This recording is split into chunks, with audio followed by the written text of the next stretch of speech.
Hey guys, how's it going? All right, I just want to give you guys a little story about what happened to my car a couple days ago. So basically, what happened was the car was driving fine all day without any kind of issue, uh, and I went to Walmart, parked it there, went, got something, came back, and out of nowhere, it wouldn't crank. So no crank, no start issue that I had. So basically, everything on the dash worked fine. Everything in the car worked fine. There was absolutely no issues at all. The remote worked fine. Was able to get into the car. Radio was blasting. Radio was on. Everything. All right. So basically, I was thinking to myself, probably the battery was the issue. So what I did was I turned on the headlights, went out and checked out the beam, just to give me a gauge on how bright the headlights were. I could probably determine whether the battery was good or not. And the headlights were really bright. So right off the bat, I was thinking if they were that bright, I should at least get like a really slow crank if the battery was kind of low. Regardless, I had to check out where the battery was. I went and checked out where the battery was just to make sure that all the terminals were clean and they were tight. And I noticed that the terminals were a little bit corroded. There was some white bluish stuff on there. So what I did was I took out a bottle of Coke, poured it on the terminals, and was trying to clean it with some paper towels, and was able to clean it pretty good. Now the terminals weren't super tight. I was able to wiggle it out, but they were snug in there, so I knew that it probably wasn't the terminal being loose that was causing the issue. And then after I cleaned it up, popped it back on, and tried to start the car, it did the same thing. It wouldn't crank, it wouldn't start. But everything else seemed to be working all right. So at that point, I was thinking to myself, all right, maybe it could be a weak ground wire. If you guys don't know what where the ground wire is, the main ground wire is pretty much the negative terminal, and most of the time it connects to the frame of your car. So I checked it just to make sure there's no corrosion, that it wasn't split or anything like that. There was no issues with it. So what I did after that was, I had a battery pack that I bought a couple of months ago because I had the same situation where I swapped out the battery. I was hoping that it was the battery, even though I swapped it out, considering I could actually just swap it out, at Walmart. So I actually put the battery pack on there. It was at 100%. Try to start it, and still wouldn't start.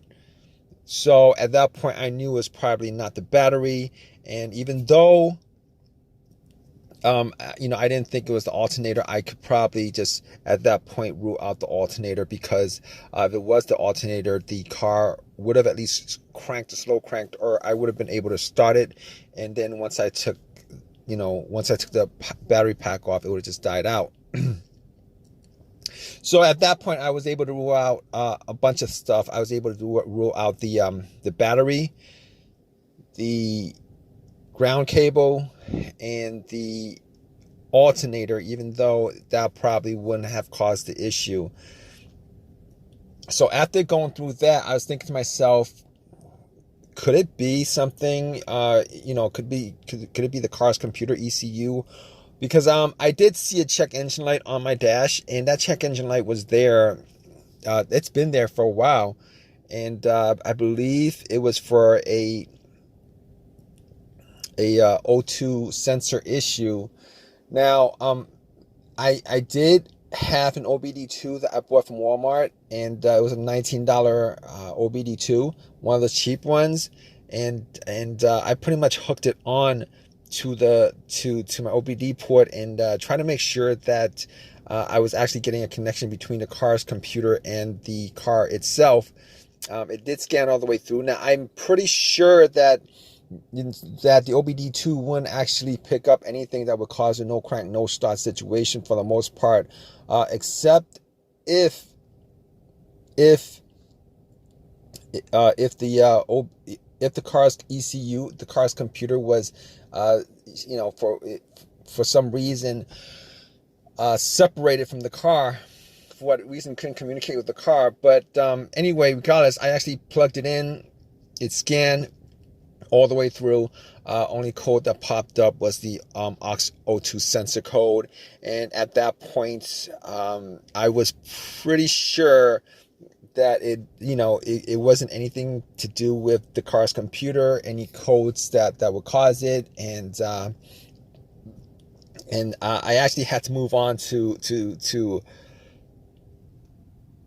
I had to move on to some other troubleshooting outside of that, because that wasn't causing the issue. So basically, I got to a couple of things, which were the fuses and the relays, which were highly capable of causing a situation like this. And got to the fuses, checked out all the fuses, just to make sure that none of them were blown. And I was actually looking at them. Now, I didn't have a fuse tester on me. I didn't think it was the fuses. Now, the two situations that I've had where fuse would cause a situation like that, one of those situations was a Honda that I had where the main fuse blew, and I was getting no power throughout the whole entire car. The main fuse was the fuse that connected the battery to the fuse box itself. And that was the previous situation that I have, and I'm pretty sure that wasn't the same situation that I had, so I could rule that out, because I was getting power to everything except it wouldn't start. Now, the other situation I had pertaining to a fuse that caused a no start situation was actually a crank no start situation, and I think one of the fuses actually blew. Then that fuse was connected to the ECU or the fuel pump.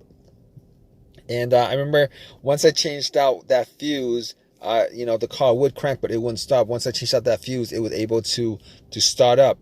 So I could rule out those two situations as being, related to a fuse issue that would cause this situation that I had.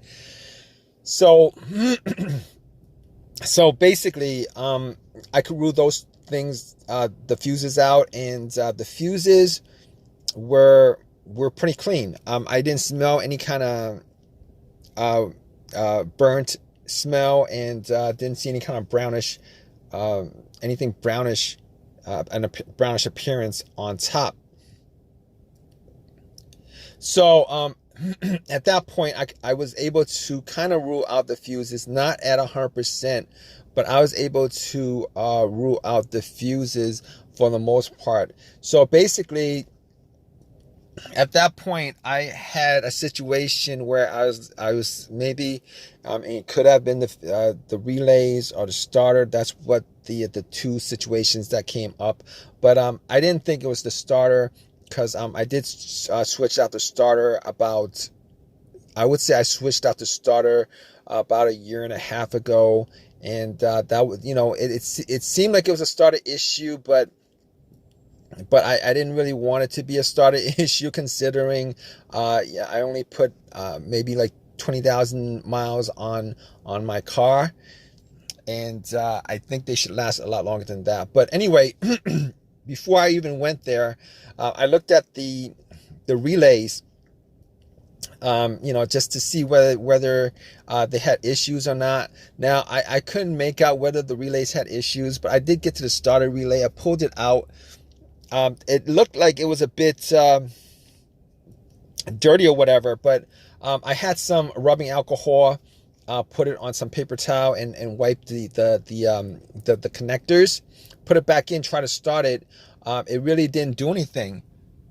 Didn't change up the situation. So I was thinking it was a weird situation, because it would click every time I would I would try to start the car. It would click, but it wouldn't crank at all. Normally when it clicks, it normally means that the relay is working, because that's what the relays do when there's electricity going through, that it clicks to connect the connection, to whatever it's relaying the electricity to. But regardless of that, I actually had another relay that I was able to swap out with that, and I actually was looking for another relay with the same, with a similar relay in the box, and I was actually able to find one.